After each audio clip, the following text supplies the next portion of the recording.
Marcus Chen checked his watch and walked down the long hallway of the Viridian Palace. The crystal walls glowed with soft blue light, and his boots made quiet sounds on the smooth floor. 6 months ago, he never thought he would be working as a guard for an alien queen.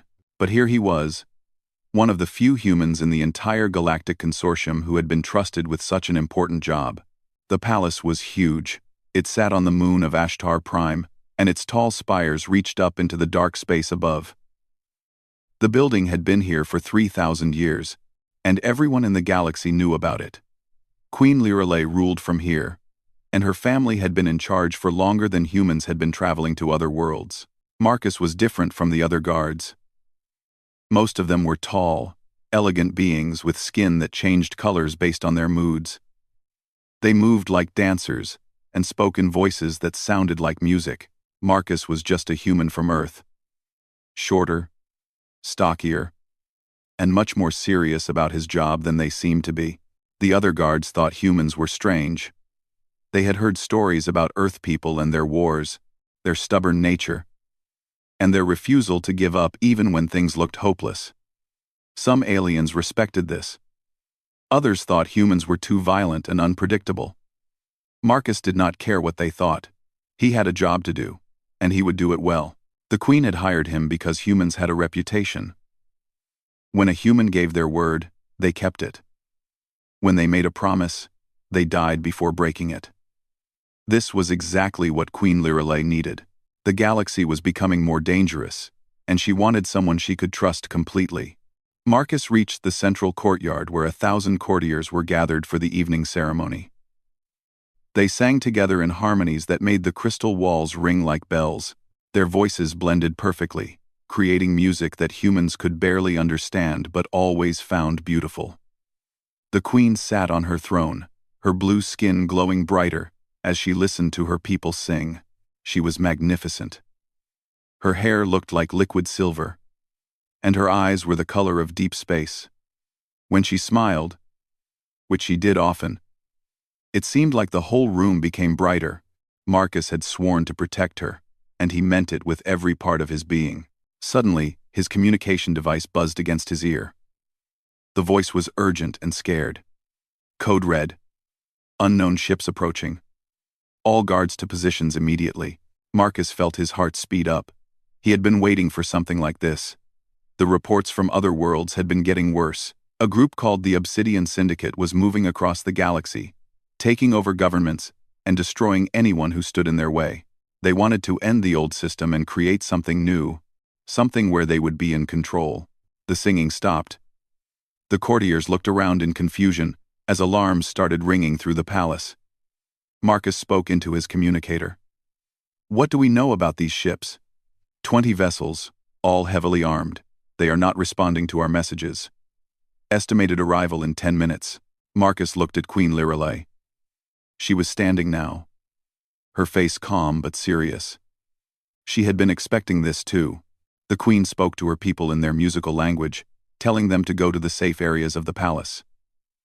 They moved quickly, but without panic, trusting their queen and their guards to keep them safe. Marcus. The queen called to him. Her voice was steady, but he could see worry in her dark eyes. If they have come for me, then they have come to end everything our people have built. They will have to go through me first, Your Majesty, Marcus said. It was not just words. He meant it completely. The attack came faster than anyone expected. The ships did not land. Instead, they released something into the air above the palace. A thin, colorless mist began falling like rain. Marcus watched through the windows as it settled on the gardens outside. Then people started falling. The guards at the outer walls collapsed first. Their bodies just stopped working, and they fell where they stood. The mist moved into the palace through the air systems. More guards fell. Then the servants, then the courtiers who had not reached the safe rooms in time.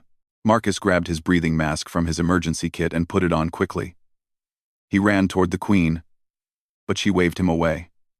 It is too late for me, human. Save yourself. But something strange was happening. The other guards were falling unconscious around them. their beautiful skin turning gray and cold. The queen was getting weaker, but she was still standing. And Marcus felt fine. The mist was everywhere, but it was not affecting him at all. "The bioweapon," the queen whispered, understanding. "It targets our genetic structure. But you are human. You are different." Marcus realized what was happening. The Obsidian Syndicate had used a weapon designed specifically to kill the Viridian people and their allies. They had studied the genetics of every species that supported the Queen, but they had not planned for humans. Earth people were too new to the galaxy, too different from everyone else. Within an hour, the palace was silent. Every guard, every servant, every courtier was either dead or dying. The only sounds were Marcus's footsteps and the Queen's labored breathing. He helped her to her private chambers, the most secure part of the palace. Her skin was flickering between its normal blue color and a sickly gray. "You should leave," she said weakly. "This is not your fight anymore." Marcus looked at the dying Queen. Outside, he could see the obsidian ships landing in the palace gardens. Soldiers in black armor were already marching toward the main entrance. Soon, they would be here. Expecting to find only corpses and claim their victory, he thought about his oath. He thought about what it meant to be human. Then, he sealed the chamber doors and began checking his weapons. "I am not leaving, Your Majesty," he said quietly. "I gave you my word." Queen Lirelei tried to sit up, but her strength was failing. The bioweapon was working slowly through her system, fighting against her body's natural defenses. Her people were strong and had lived for thousands of years. But even they could not survive this poison forever. "Marcus," she whispered, her voice like wind through broken glass. "Your people will suffer if you stay. The Obsidian Syndicate will blame all humans for what you do here. Leave now, and I will tell them you were never part of this." Marcus was checking the security systems on his handheld device. The palace had defenses that most people did not know about. It was 3,000 years old, and during those years, many enemies had tried to attack it. The builders had learned from each attempt. "Your Majesty, with respect, that is not going to happen," Marcus said without looking up from his screen. "I took an oath when I accepted this job. I swore to protect you with my life. That oath does not change just because things got difficult." The Queen watched him work. She had heard about human stubbornness, but seeing it in person was different. This man could walk out of the palace right now. The obsidian forces outside probably did not even know he was alive. He could go back to Earth and tell everyone he had been brave but overwhelmed. No one would blame him. Instead, he was programming the palace defenses like he was planning to fight an entire army by himself. "You cannot win," she said. "There are hundreds of them, and only one of you. This is suicide." Marcus finally looked at her. His brown eyes were calm and determined. "Your Majesty, humans have never been very good at math when it comes to fights. We do not think about the odds. We think about what is right." He turned back to his device. The palace computer systems were responding to his commands. As the Queen's personal guard, he had been given access codes that would normally take a team of technicians to use.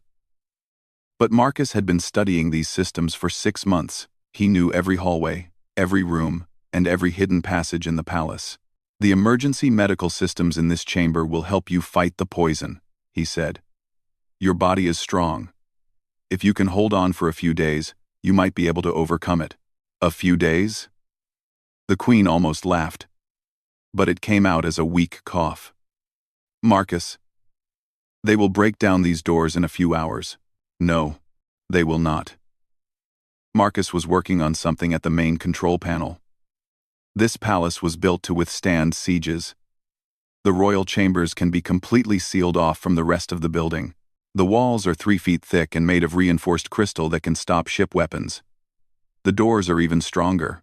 He paused his work and looked around the room.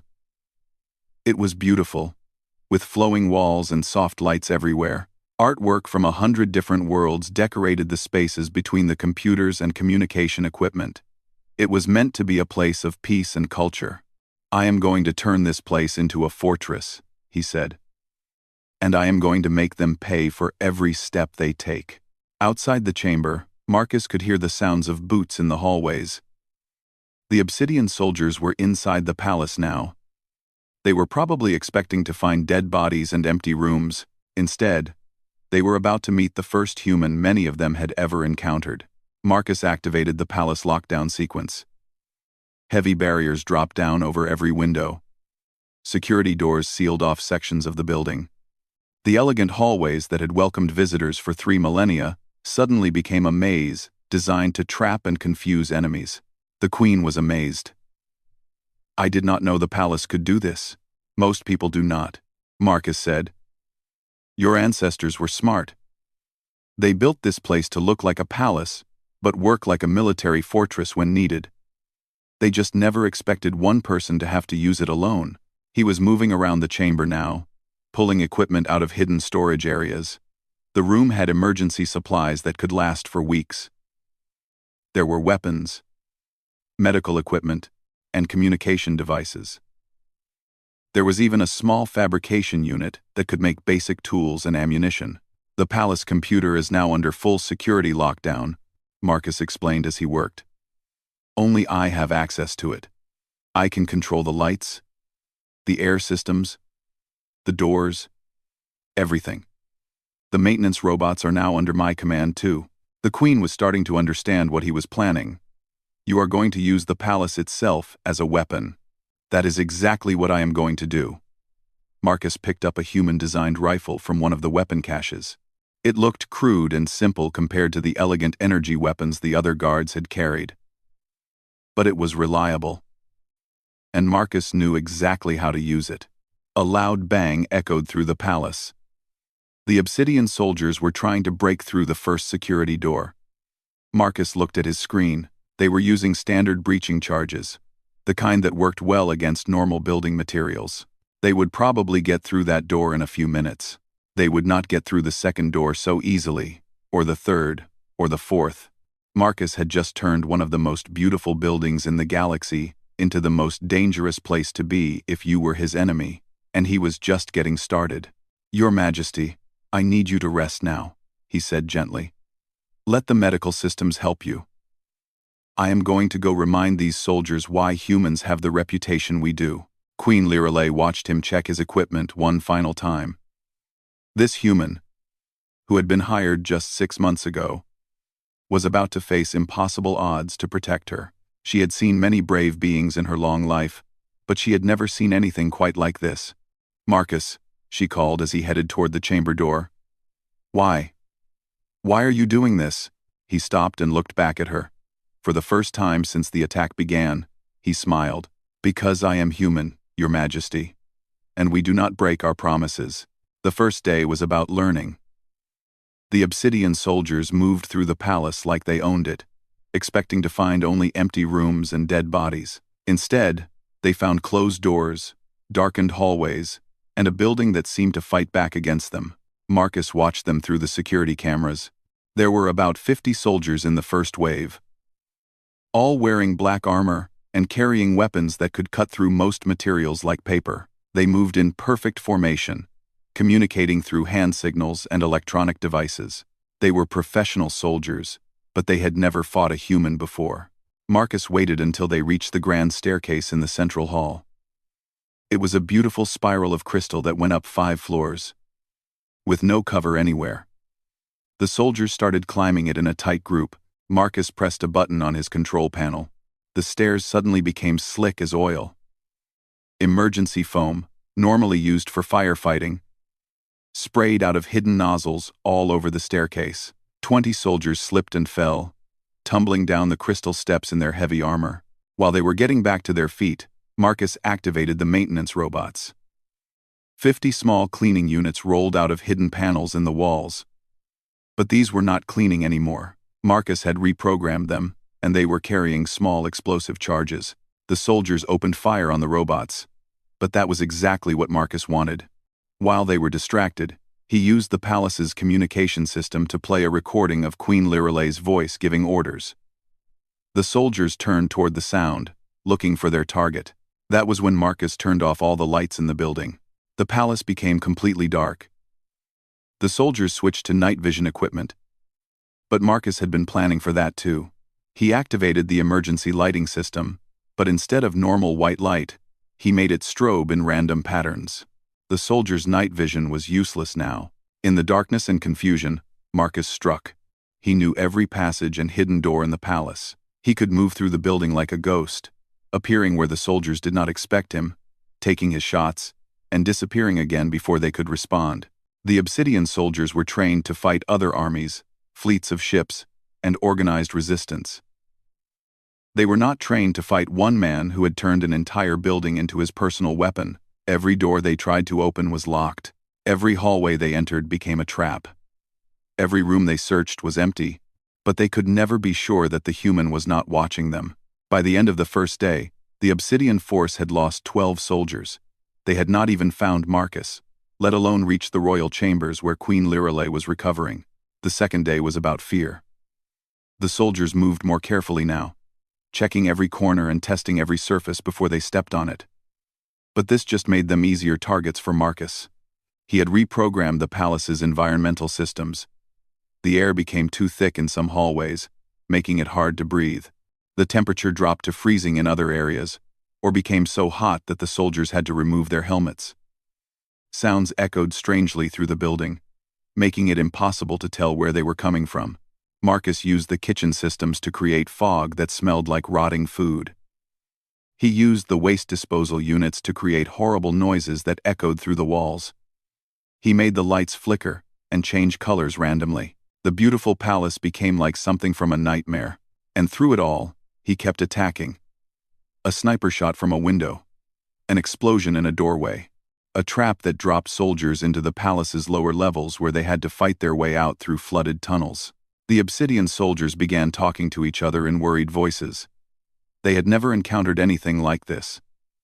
The humans seemed to be everywhere and nowhere. He knew things about the palace that were not in any of their intelligence reports. He fought like no civilized being they had ever faced. By the third day, word of the siege was spreading across the galaxy. News reports described the impossible situation. One human, holding the most important palace in known space, against an entire army. Some people called it brave. Others called it insane. The queen was getting stronger. The medical systems in her chamber were slowly helping her body fight off the bioweapon. She could sit up now, and her skin was returning to its normal blue color. She watched the security monitors, amazed at what she was seeing. Marcus had turned the palace into a living thing that fought alongside him.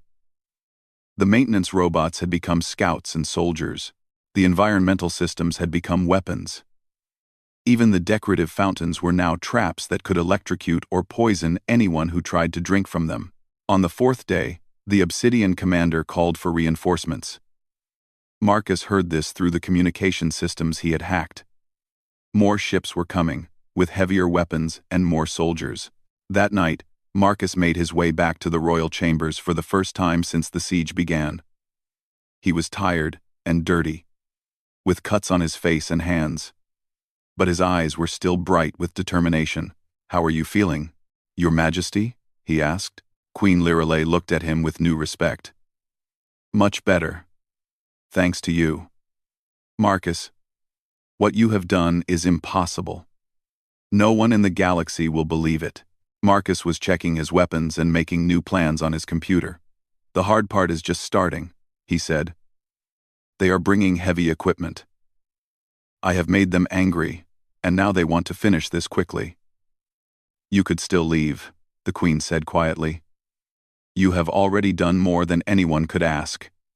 You have proven your point." "You have proven your point." Marcus looked at her seriously. "Your Majesty, humans do not prove points. We keep promises, and I am not finished yet." By the seventh day, the palace was a maze of destruction and traps. The Obsidian forces had lost almost half their soldiers, and they had barely advanced past the main halls. The beautiful crystal walls were cracked and blackened. The elegant furniture was overturned and broken. The peaceful gardens outside were full of craters and debris, but Marcus was still fighting, and Queen Lirelei was almost fully recovered. That was when General Korth himself arrived with 300 fresh soldiers and weapons that could destroy the palace completely. The real battle was about to begin. General Korth stepped out of his command ship and looked at the broken palace before him. The crystal spires were cracked and dark. Smoke rose from several areas where explosions had damaged the ancient structure. What had once been the most beautiful building in the galaxy now looked like a war zone, and it was all because of one human. Korth was a tall, powerful being with gray skin like stone and red eyes that seemed to burn with inner fire. He had conquered 12 worlds for the Obsidian Syndicate, and he had never lost a battle. He commanded respect through fear, and had destroyed armies without losing sleep, but he had never been embarrassed like this. "Report," he said to the commander who met him at the landing zone. "Sir, we have lost 63 soldiers in 7 days. The human has turned the entire palace into a weapon. We cannot advance beyond the main levels. He seems to know every secret passage and hidden system in the building." Korth's red eyes narrowed. "One human has held you back for a week?" "Yes, sir, but it is not just the human. He is using the palace computer systems, the maintenance robots, the environmental controls, everything. The building itself is fighting us." "Show me." They moved toward the palace entrance. As they approached, Korth could see the evidence of the week-long battle. The elegant doors were twisted and broken. The walls were covered in blast marks. The beautiful gardens were full of holes where traps had exploded. "He is watching us right now," the commander said nervously. "He can see everything through the security cameras." As if responding to these words, a voice echoed from speakers hidden throughout the palace grounds. It was calm and clear, with the accent that marked it as coming from Earth. "General Korth," Marcus said, "I know who you are. I have been waiting for you." Korth looked up at the cameras he could see mounted on the palace walls. "Human, I offer you terms. Surrender now, and I will give you a ship, weapons, and enough money to buy a small planet. You have fought well. There is no shame in accepting defeat."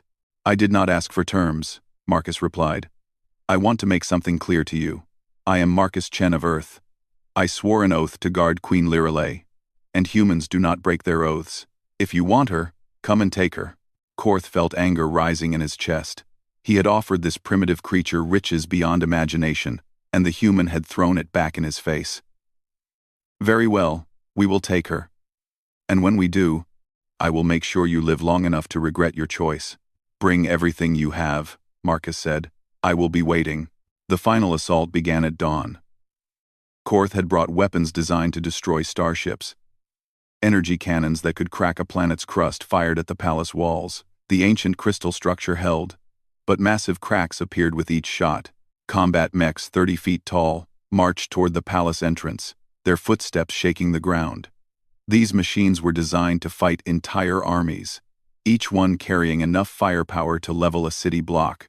Behind them came 300 of the Obsidian Syndicate's best soldiers, armed with the most advanced weapons in the galaxy. They moved in perfect formation, ready to overwhelm any resistance. Marcus watched them come through the security monitors. In the royal chamber behind him, Queen Lirelei was now fully recovered, her blue skin bright and her silver hair gleaming. She was magnificent again, every bit the queen she had always been. "Marcus," she said softly, "you have done enough. More than enough. Let me surrender myself to them." "No, Your Majesty." Marcus was working at the main control panel, his fingers moving quickly over the ancient crystal interfaces. "I am not finished yet." Ah.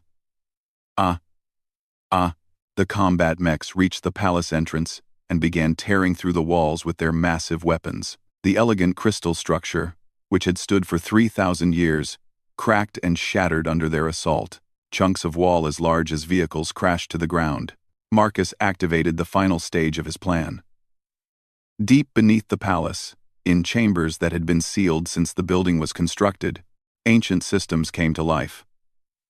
The palace had been built on top of a massive power core, one that normally provided clean energy to the entire moon. Marcus had been reprogramming it for 7 days, turning it from a power source into the largest bomb in this part of the galaxy. The combat mechs broke through the main wall and stepped into the palace. Behind them came the soldiers, moving fast and ready for anything. They expected to find the human hiding somewhere in the maze of hallways and rooms. Instead, they found him standing in the central chamber, directly in front of the doors to the royal quarters. He was dirty and tired, with cuts and bruises covering his face and arms. His simple human armor was cracked and blackened, but his brown eyes were steady, and his hands were rock solid as he held his weapons.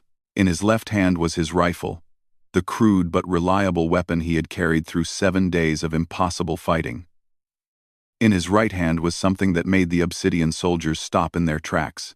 It was a crystal control key, glowing with the same blue light that had once made the palace so beautiful.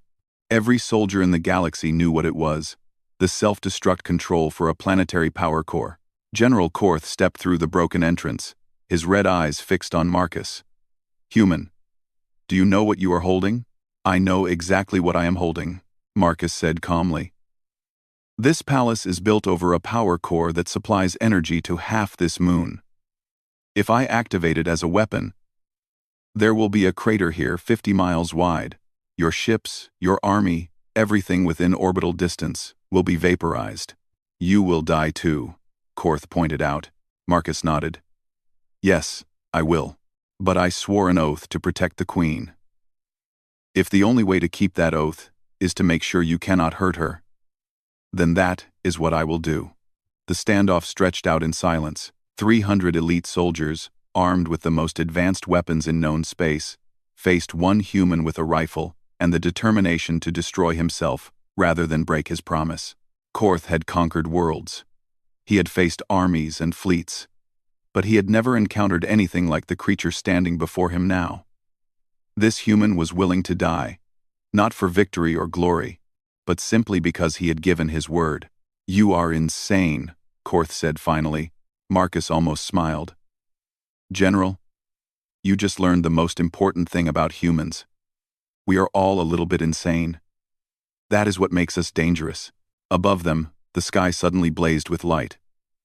New ships were dropping out of hyperspace, their engines burning like stars. The Loyalist fleets, scattered and broken a week ago, had rallied. They had come to save their queen, and they had come because one human had shown them what it meant to keep fighting against impossible odds. The silence in the palace chamber was broken by the sound of communication devices buzzing throughout the Obsidian ranks. General Korth pressed his hand to his ear, listening to reports from his fleet commanders in orbit.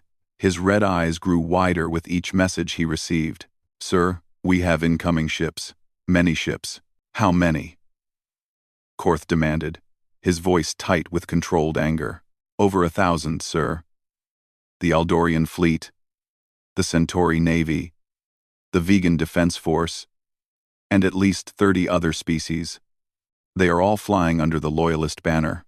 Marcus kept the crystal key steady in his hand, but he could see the change in the soldiers around him. They were no longer focused on him. They were looking up at the ceiling, as if they could see through it, to the battle forming in space above. "They came," Queen Lirelei whispered from behind the sealed doors of her chamber. She was watching through the security monitors, tears of joy streaming down her blue face. "Marcus, they came because of what you did." And it was true. Across the galaxy, the story of the human guard had spread like wildfire. One man, alone against an army, holding a position that should have fallen in hours. Species that had been hiding, waiting to see which side would win, suddenly remembered what they were fighting for. It was not just about politics or power. It was about honor. It was about keeping your word, even when it cost you everything. It was about standing up for what was right. No matter how impossible the odds seemed, the human had reminded them of all these things, and now they were here. General Korth realized that everything had changed. His quick victory had turned into a disaster. The scattered Loyalist forces had united again, and they were coming with enough firepower to destroy his entire fleet. The political momentum that had carried the Obsidian Syndicate from world to world was broken, all because of one stubborn human who would not break his oath. "General," one of his commanders said urgently, "we need to leave now.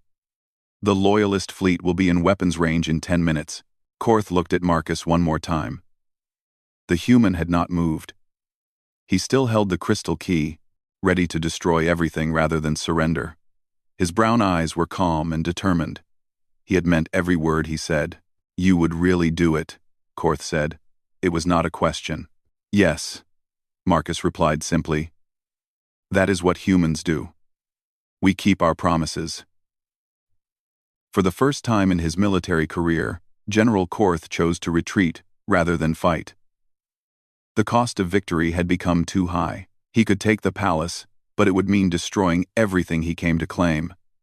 And even if he succeeded, the Loyalist fleet would arrive to find a crater where the symbol of galactic civilization had once stood. The Obsidian Syndicate would be blamed for destroying the most beautiful building in known space. Every species in the galaxy would turn against them. The war would be lost before it truly began.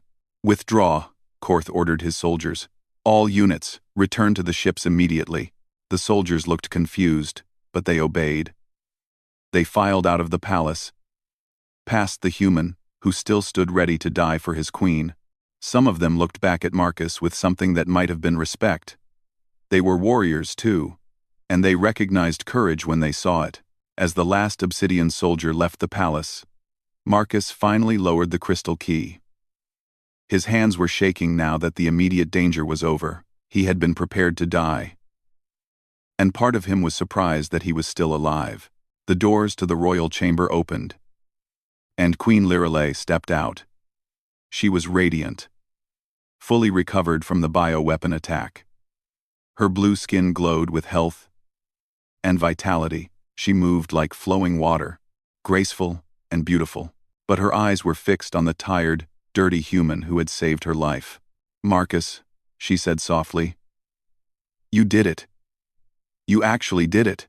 Marcus was checking his weapons, already thinking about the next steps. "The immediate threat is over, Your Majesty. But we should prepare for the possibility that they will try again." Queen Lirelei laughed, a sound like crystal bells ringing in the wind. "Marcus, look around. Look at what you have accomplished." Through the broken walls of the palace, they could see the sky above Ashtar Prime. It was filled with ships, hundreds of them, thousands of them. The entire Loyalist fleet had come, drawn by the story of the human guard who would not surrender. Communication devices throughout the palace crackled to life. Messages poured in from every corner of the galaxy. Species that had been silent for weeks were pledging their support to the Queen. Worlds that had been considering surrender were preparing to fight. The resistance that had seemed broken just days ago was stronger than it had ever been. "You saved more than my life," the Queen told Marcus. "You saved the idea that honor still matters. You showed the galaxy what it means to keep your word." Over the following days, as the Loyalist forces secured the palace and began rebuilding, reporters from across known space came to interview the human guard. They wanted to know how he had done it. How had one man held off an army for a week? Marcus was polite but brief with them. He did not think he had done anything special. He had made a promise, and he had kept it. That was what humans did. He did not understand why everyone was so surprised. The galaxy was surprised because they had forgotten what real determination looked like. They had grown soft and civilized, used to compromising and finding middle ground. They had forgotten that some things were worth dying for. Marcus had reminded them. Within a month, the Obsidian Syndicate was in full retreat. Their member species began deserting them, unwilling to fight against people who had the kind of courage the human had shown. The war that was supposed to remake the galaxy ended in scattered skirmishes and negotiated surrenders. Queen Lirelei's government was restored, stronger than before. The palace was rebuilt, more beautiful than ever. New defensive systems were installed, but everyone hoped they would never be needed again. Marcus was offered titles, riches, and honors beyond counting. He turned them all down. He had a job to do, and he was going to keep doing it. The Queen was safe, but there were always new threats, new challenges. That was what humans were for. Before Marcus returned to his duties, the Queen asked him one final question. "What should I tell the galaxy about humans? They will want to know." Marcus thought about it for a moment, then smiled. Tell them we are not the strongest or the smartest or the most advanced species in the galaxy, but tell them this. If you want someone who will keep their word, no matter what it costs, hire a human. We do not know how to quit. Years later, when the events at Ashtar Prime had become legend, people across the galaxy would use a new phrase when they wanted to describe absolute loyalty and determination. They would say someone was guarding like a human. And in the rebuilt palace, on a wall near the royal chambers, there was a simple plaque that read, "Here stood Marcus Chen of Earth, who kept his promise." From Sand of Isidold. R says, Contrast. It was written in the common galactic language, but below it, in smaller letters, were the same words in English. Because some things were too important to lose in translation,